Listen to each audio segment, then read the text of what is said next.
2-minute warning to briefing. 2-minute warning to briefing.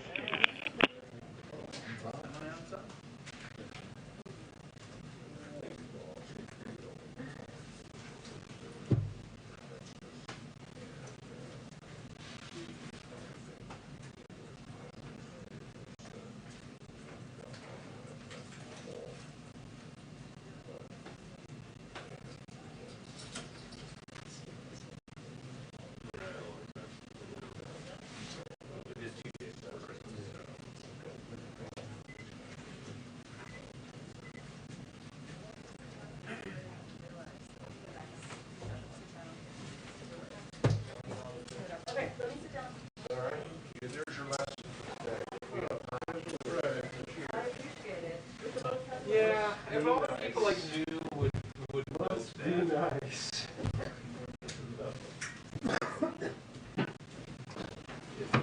That's my way of saying I don't want to eat.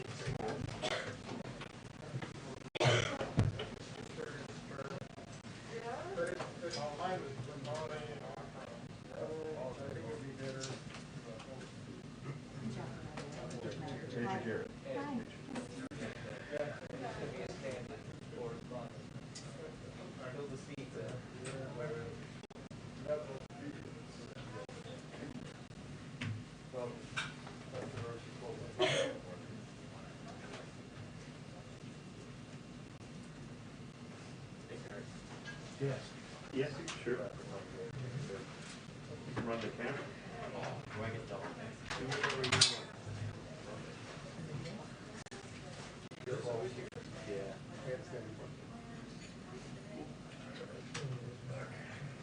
With only 4 networks, we're live on that. Oh, you're good. You're all good. Sorry. Just kidding. Hi, everyone. Hello. Okay. I know we've dumped, a lot of news in your inboxes this morning. So a couple of other notes for all of you and for those of you who haven't caught up with everything quite yet. As you may have seen already, today the President announced that his administration is extending the pause on student loan repayments for an additional 90 days through May 1st, 2022. This is an issue both President Biden and Vice President Harris care deeply about. Well, the jobs recovery is one of the strongest on record, with nearly 6 million jobs added under President Biden, the fewest Americans filing for unemployment in more than 50 years, and overall unemployment down from 6% to 4.2%.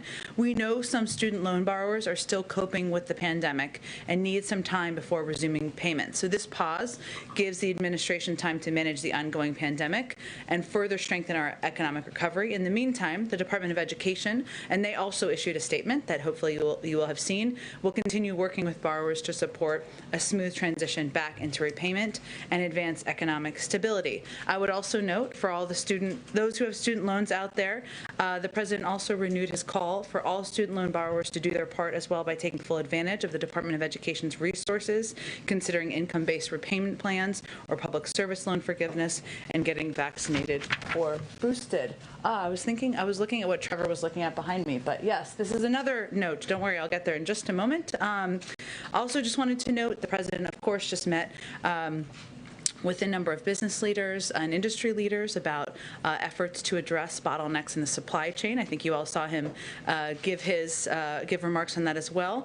But as the New York Times said today, Christmas gifts are arriving on time this year. Good news, we've saved Christmas, and that is because President Biden recognized this challenge early, acted as an honest broker to bring key stakeholders together, and focused on addressing practical problems across the global supply chain. Here are just a few key points of progress. The number of containers sitting on the docks at the ports of LA and Long Beach for over 8 days have fallen by nearly 50%. The average amount of time containers sit on docks has fallen by a week. The price of shipping a container between Asia and the West Coast has fallen by more than 25% since its peak in September. And as the President also referenced, the stocks on shelves is at about 90%, retail stocks on shelves, at about 90% inventory. It was about 91% pre-pandemic. just to give you a sense. So people can go purchase presents even at this point if they haven't done their shopping. And also we announced as a part of the Port Action Plan $230 million in port infrastructure development grants. And then finally we're up to the graphic. Today we also announced that since November 15th, a record-breaking 13.6 million people have signed up for health insurance during open enrollment, with 4.6 million people gaining health insurance through the Affordable Care Act since the president took office. The rescue plan reduced premiums by an average of $50 per person per month, meaning 80% of consumers can find a plan for $10 or less per month. Okay, last piece I just wanted to give you an update on. Sorry, I guess we're getting a lot of news out before the end of the year. The Department of Treasury also announced today broad authorizations that ensure that NGOs, international organizations, and the U.S. government can continue to provide assistance and support the Afghan people. And we've talked a bit in here before about what additional steps we can take. So these authorizations build on earlier authorizations issued in September. They're consistent with the resolution adopted by the UN Security Council earlier today that established a carve-out for humanitarian assistance in the UN 1988 sanctions regime to ensure urgently needed aid can reach the Afghan people. This resolution was drafted by the United States and unanimously adopted by the 15 members of the UN Security Council. The resolution also requests periodic updates by the UN Emergency Relief Coordinator to ensure assistance is reaching the intended beneficiaries. I would just remind all of you we're the single largest provider of humanitarian assistance in Afghanistan. In addition, we're going to provide the people of Afghanistan 1 million additional COVID-19 vaccine doses through COVAX, bringing our total commitment to 4.3 million doses to date.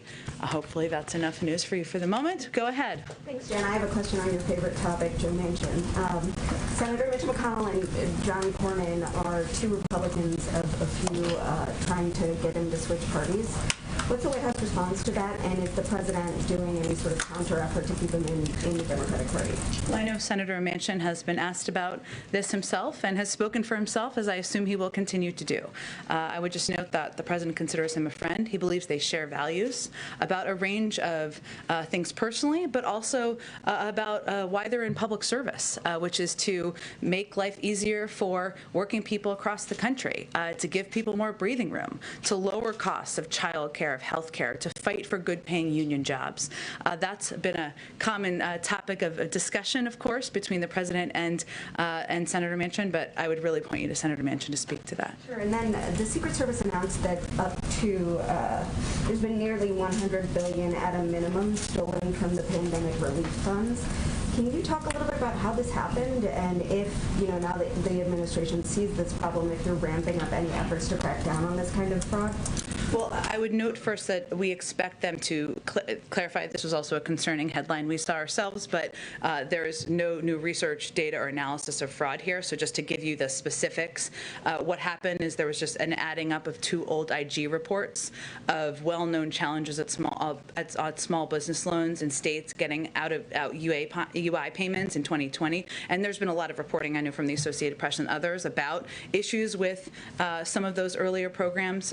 So it's also important to note that even those two older analysis combined payments that include mistakes in over and under payments, but it was a reference to two older IG reports. Okay, and then one more on COVID. The administration is working to gather 4 million doses of COVID-19 treatments by the end of January. Is that accurate? But is that accurate? You mean 500 antivirus? Which piece are you talking about here? COVID-19 treatments, monoclonal antibodies. Yeah, got it, yes. So now that the FDA has cleared Pfizer's COVID, let me give you the exact numbers. We'll continue your question, and then I'll give you the accurate numbers. My question is, why is it just 4 million? I mean, is that enough, considering we are now seeing some of these pills get cleared by the FDA? Vaccine hesitation is still a big problem, and we're seeing shortages in monoclonal antibodies nationwide. I mean, why not focus on surging production of these treatments? Well, I would first say that I know one authorization has happened. We have purchased 10 million Pfizer doses, 3 million Merck, and we'll be prepared to distribute them as another of our treatment options around the country as soon as supply is ready. I think, Doctor, I know there's going to be a COVID briefing later this afternoon, and I know that Dr. Fauci has spoken to this before, and I expect that he will be asked about this again on the difficulty of producing some of these antiviral treatments. And And so we, of course, want to ensure that we are bringing to market and making available as many as we can, but that is a reality in the production of these as well. We also want people to be aware of. Go ahead, Phil. Trevor's like, I've asked all my questions. I'm done. Go ahead, Phil. I beat you, Trevor. That's a big day for me. I'm not trying to be flip with this question, but can you characterize where Build Back Better talks actually are right now? Like, are they back on? What's the process here in the weeks ahead, given some of the optimism we heard from the president last night? Sure, and I think you heard optimism as well, Phil, from a number of senators who came out of a meeting or discussion of the members of the Democratic caucus last night. And I think what's important to note there is that there is agreement by the vast majority of members that we absolutely need to move forward. And the cost of inaction makes it so that we don't have there's no other option, I should say. And I would say at this point, we expect there to be ongoing and continued conversations at a staff level. Certainly the president will be engaged with members and could be over the coming days. And we are looking forward to moving forward in January, as Leader Schumer has announced. And have there been any more contacts with Senator Manchin or his office since the president spoke to him on Sunday night? We have been in touch with his team and his office, and I expect we will continue to be in touch with him as well, but I'm not going to outline all those specifics from here. And then just one more. Obviously, you laid it out, and the president laid out in his statement, but what led to was there a specific thing that led to the shift on student loans? I think the administration has been pretty clear for several months that February was going to be the end. Was it Omicron? Was it a compilation of factors? Sure, I think a compilation of factors is certainly accurate, but I think, Phil, as much as we know that there's been a lot of progress in the economy, we know that, as was noted in the president's statement, that a number of people, millions of people across the country, are still struggling with the ongoing threat of the pandemic. Many of them are student loan borrowers. This is something the president has thought a lot about over the last several days in coordination and, of course, conjunction and discussions with the vice president, and it led to the decision to extend till May. Go ahead. So for the 500 million testing kits that you announced yesterday, when are you expecting that those will be kind of fully dispersed?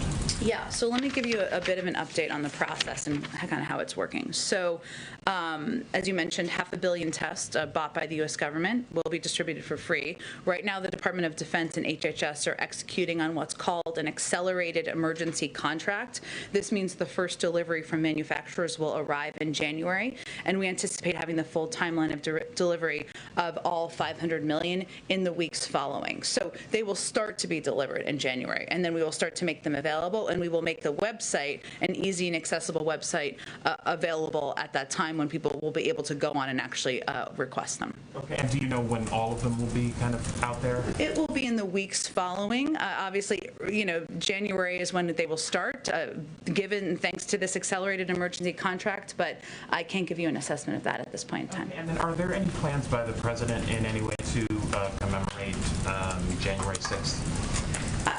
I don't want to speak on behalf of the president quite yet. We're still finalizing plans, but I think it's safe to say that the American people will hear from him on that day. But we'll have more to say, I would expect, as we get closer. Go ahead, Major. A couple on Joe Manchin. The senator has said that he has been consistent in his objections to Build Back Better. Does the White House agree? I think in terms of what? Give me more context of what he said. He said he's been consistent about either cost, inflationary concerns, some things being permanent, some things not, some things being 1 year, 2 year, varyings on that. He said he's been consistent on that. I'm just quoting him. Does the White House agree that he has been consistent in his communication with the White House about his concerns? We believe that the Senator Manchin has been engaging with us over the course of time and months in good faith. I think the statement we put out on Sunday made clear that we didn't feel that his announcement on Sunday was aligned with what he'd committed directly to the president on in terms of the framework of what he might support. So I don't want to characterize further than, the president believes they're friends, they can work together. We need to work together to get this done. They have some disagreements, but there's a lot of things they want to get done, and our focus is on moving forward. I know you're not going to negotiate from the podium, but one thing he has said is whatever is in there should be there for a fixed number of years, and if there are things that are high priorities, they should become permanent. In general, does the White House agree with that? Well, I would say first that the president has been clear that he wants anything that is in this package to be paid for, and he wants the package to be paid for. He wants the package to be paid for. There are components of this where there would need to be decisions made over the course of time about extending them. The president has been clear about his intention of paying for that. Beyond that, I would note that there's been a lot of negotiations leading up to this point. There will be more negotiations, no doubt about it. Everybody stay tuned and settle in to continue to discuss. And as a part of that, there was agreement on the length of time of different components of the package. You know, obviously, compromise is not a dirty word. We're going to continue discussing it, but beyond that, I don't think I have anything more to dig out for you. On the supply data that you provided at the top, what do you believe the implications are with that success, as you described it, for inflation in the country?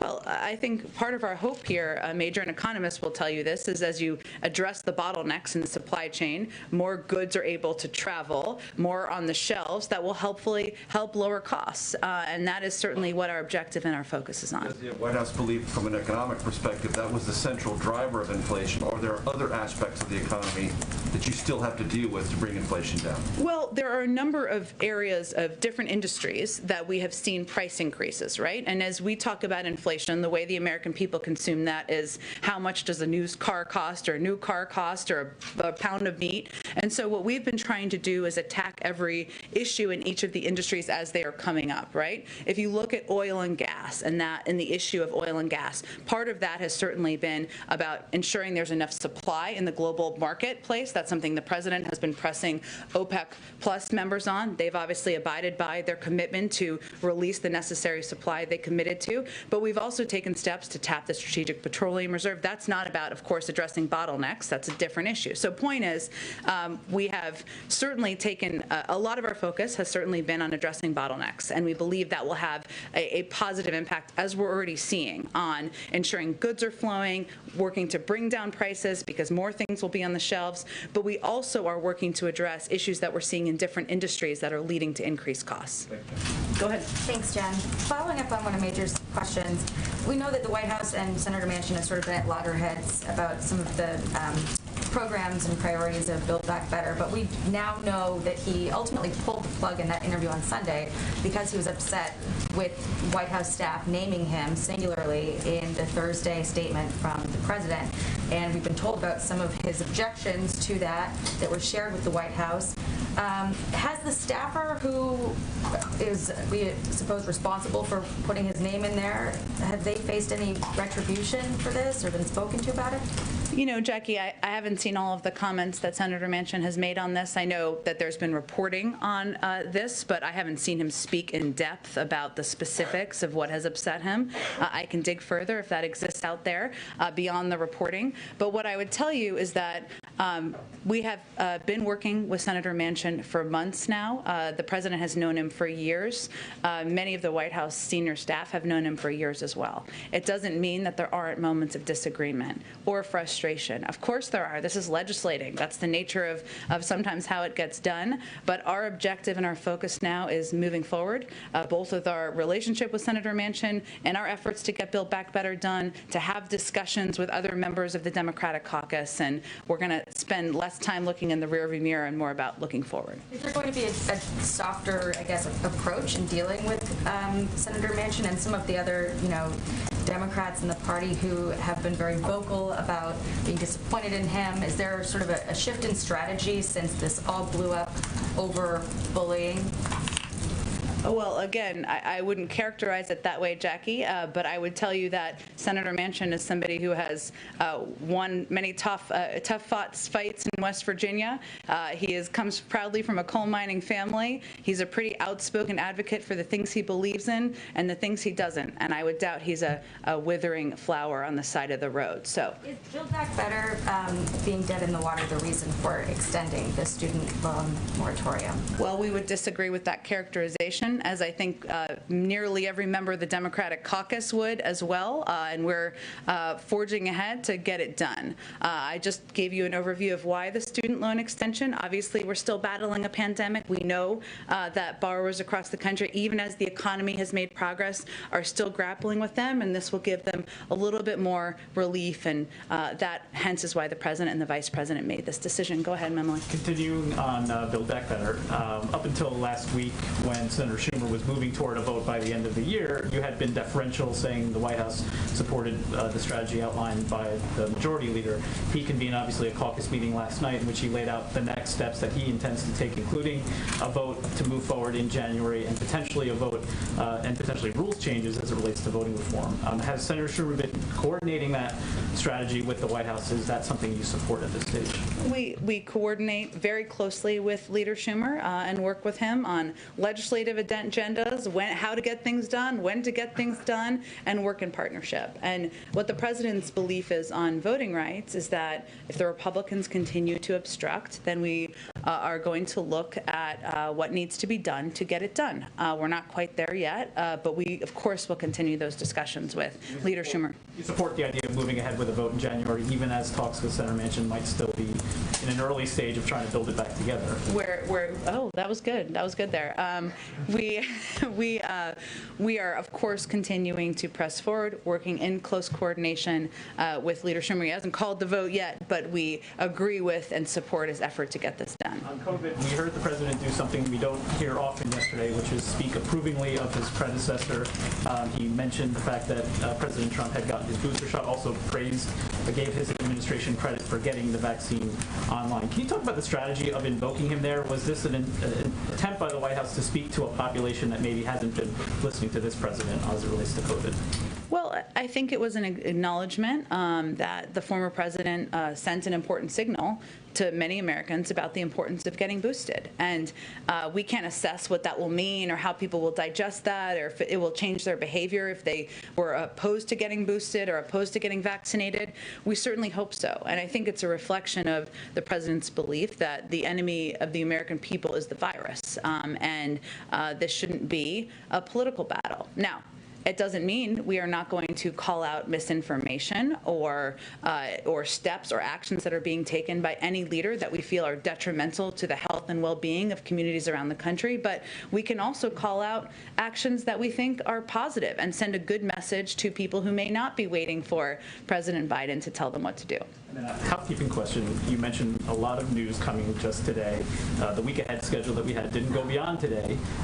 Will we see the president for the rest of the week? And can you give us a sense of how he will spend his first Christmas as president? Sure. So you will see him tomorrow. We are still finalizing the details of his schedule, but he will be here at the White House tomorrow. Working through the course of the day. He will be, of course, spending Christmas at the White House with members of his family over the course of the weekend, and he'll be spending some time in Delaware between Christmas and New Year's. We'll have the final details of that exact balance as we get a little bit closer. Go ahead, Ken. Jen, on Iran, Jake Sullivan's in Israel to meet with Prime Minister Bennett. What's the administration's level of confidence that the U.S. and Israel can find a common strategy on the best approach to containing Iran's nuclear ambitions? And what's the level of concern that Israel may seek some kind of military solution if these nuclear talks break down? Well, Ken, I would say that, as you noted, National Security Advisor Jake Sullivan is in Israel. It's the culmination, in our view, of a year of very close engagement between our government and the Israeli government. Iran is obviously high on the agenda for the visit. It's not the only topic on the visit, and we expect the conversations to be a continuation of ongoing consultations on the threat posed by Iran's nuclear program and Iran's destabilizing activities in the region and support for terrorist proxies. So we briefed them, as you know, but we've briefed them throughout the course of any of these talks and discussions. We certainly share with our Israeli partners a deep concern about the advancements in Iran's nuclear program following the previous administration's withdrawal from JCPOA. I would note on that there have been a number of Israeli officials who have recently come out and spoken about their concerns about the impact of the prior administration's withdrawal from the JCPOA. I would also note that we talked a few weeks ago about our disappointment with how the Iranian members of the delegation had come to the last round of talks, and the fact that the president had asked his team to prepare a range of options in coordination with our partners and allies out there, and of contingency options. So part of that is something we're continuing to discuss with partners and allies, including Israel, including many other countries, and expect that will continue as the talks are stalled currently. Just on Russia, Putin yesterday blamed Europe and the U.S. for tensions in the region. He warned that in the event of hostility from the West, Russia would take retaliatory steps. What is the level of concern over those comments? And does the administration believe that the threat of a potential invasion has diminished in recent weeks at all? Well, the good sign is that there is an open line of diplomatic discussion and engagement that is happening and that we expect to continue. We hope to continue. Ken, I would say that in terms of the comments, I would remind you that President Putin has his own audience. It is not the United States of America or the people who live here, I don't think, for the most part. But NATO is a defensive alliance. We don't have aggressive intent with Russia. The United States doesn't. Neither do NATO partners. And certainly the aggression we've seen at the Ukrainian border, the bellicose rhetoric, has been coming from one side. So, and I think anybody can see that pretty clear as day. Go ahead. Thanks, Jen. You promised Fed picks first in early December, then before Christmas, and still haven't done so. Did the president have to backtrack on a selection after vetting?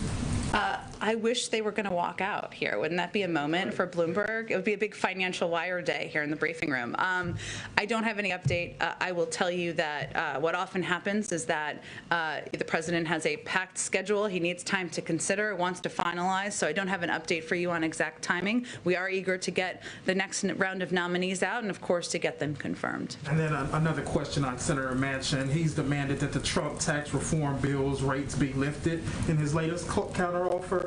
Is the administration engaged with Senator Sinema on this to revisit this issue? We're engaged with a range of members, including all of those mentioned and more about the path forward, but I'm not going to detail any more specifics from here. Last question on COVID. PG County schools outside of D.C. has shut down for a month. Do you all think that was the right call? And is there concern that the U.S. is entering a lockdown against the president's objections? Well, the president laid out very clearly yesterday in his speech his view and the view of our health and medical experts that we do not need to head toward a lockdown. We are in a different place than we were a year ago. 200 million people are vaccinated. We have the tools, the supplies, the resources we need, and that includes the equipment at schools to protect people from the virus. I would say that different school districts are going to make their own decisions. Obviously, 5 to 11-year-olds are now eligible to be vaccinated. We certainly encourage parents to go take their kids to get vaccinated, but school districts will make decisions about what they need to do to keep their kids safe. I would note that in terms of the president's view, he wants schools to stay open, and he wants to make sure kids are learning, and he wants to do that in a safe way. He thinks we have the tools to do that. One of the things he's talked about is test to stay, which is would be allow for, if your kids go to school, I know there's some people here who have kids in school, as do I. Typically, you might need a 10-day quarantine for a close contact. Different schools have different policies, and this policy would recommend both contact tracing and testing so that kids could stay in school. So that's one of the policies that he's talked about and we've been recommending. Go ahead, Mike. If I could go back to the 500 million tests. Sure. You talk a lot about being prepared. I think you talked about Boy Scouts and Girl Scouts yesterday. Yeah. So I just want to make sure I have this right. You don't yet have a contract or a contract to announce. You can't say when the website is going to be up, but sometime in a matter of weeks. You can't say how many tests people are going to be able to order at a time or whether there will be a limit on them. You can't say when they're going to receive the tests or how quickly they will be shipped, but that all of that will happen in a matter of weeks. Okay, so Is that- here's what people should know across the country. Right now, there are 20,000 testing sites that are available. We have quadrupled the size of our testing program in the last 4 months. That's not including the announcement yesterday. We are also working with FEMA to open up testing sites. One of the first will open up in New York City before the end of the week. So accelerated emergency contract means they're working to finalize the emergency contract. And it would be applicable to that would be all of the FDA approved testing. They would all be options for it, testing kits, right? We're not going to put the website up until we have the first batch of the 500 million, which we expect to get in January, because we don't want to create confusion for the American people out there. This is the biggest purchase that we have done to date. It certainly represents a significant commitment and a recognition by the president that we need to be doing more, but that's the status of where things sit. Is the website designed yet? The website will be ready to go when we have supply to be able to distribute, because we don't want to create confusion for the American people. Thanks. Go ahead. Yeah, thanks, Jen. Couple questions, and going back once again to Build Back Better. Senator Manchin's last counteroffer, I guess that was early last week, included many of the priorities of the president, as well as the top-line funding number, but according to multiple reports, excluded the child tax credit extensions. This is obviously one of a key priority of the White House. But as you now kind of reignite negotiations here and try to get something done soon, would the White House be willing, would the president be willing to exclude that policy from the Build Back Better package? Well, as Major said earlier, I'm not going to negotiate from here, but I will say that if anything is broken off, you would need 60 votes to get it done, right? Because the reason why we can do a Build Back Better package with every Democrat is because it's through a reconciliation process. That would require 50 votes. Now we only have 50 votes to get, so we need every single one of those votes from the Democrats, unless there's a Republican who has a moment over Christmas where they decide they want to lower costs for people across the country. We will see. But that is a key important component to know here. We know that the child tax credit is a priority to the president. It's a priority to many people in the Senate, whose votes we need as well.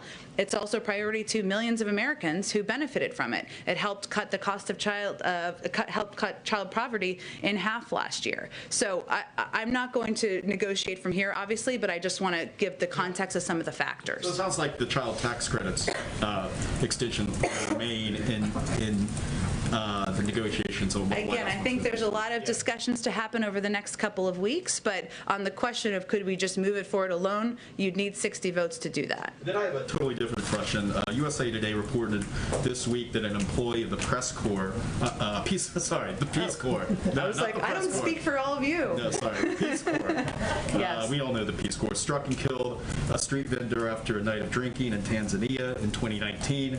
Embassy officials rushed him home before he could face charges and continued paying him for more than a year after the incident. Does the administration feel this was handled appropriately, including paying for this worker to stay home and keeping him on staff for 18 months? It sounds like an incredibly sad story. I would point you to the State Department, who would be the right source for any information about this particular case. Go ahead. Okay. Thanks. I got to wrap it up in a second here. A couple questions on COVID. I mean, yesterday the president was basically suggesting folks who are vaccinated, boosterized, can celebrate Christmas travel as needed, and as they had been hoping to.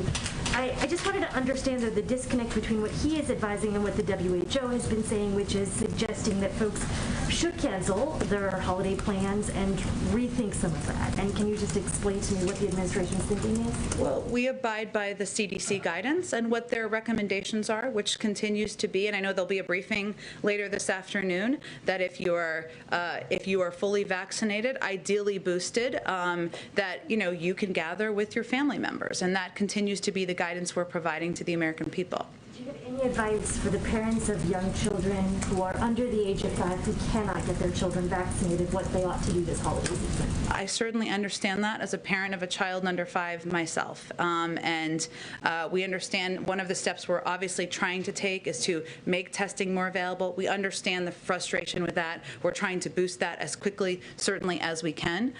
If individuals are not in families, there are cases where wearing masks is something that the CDC has recommended, but really we would advise anyone with children to go to the CDC website to get guidance from there and abide by it as you consider your travel and gatherings. So folks can feel, I guess, comfortable to travel as is since the CDC. Again, I think we continue, that is what we abide by, that is what we listen to, and that is what guidance we follow from here. I can do one more and then I gotta run your head. Go ahead. Thank you, Jenny. The president talked about the economy today. In the last Fox Business poll that was released on Friday and on Monday, registered voters were asked if the economic policies have helped them. 38% of registered voters said it hurt them. 43% said it made no difference at all. Also, 22% of registered voters said the president's policies are putting inflation, are getting inflation under control. It's only 22%. Half is saying that it's hurting inflation. At what point do you look at poll numbers like this and change course on economic policies? Well, I think our economic policies are driven by economists, not by polls. And what economists and our policy experts think will help to continue on the record of job creation, the record of economic growth, the greatest in 50 years for any president that we've seen over the last year. We also, though, are human beings here. We're empathetic, and we, to the challenges people are going through, which is that we're still battling through a pandemic.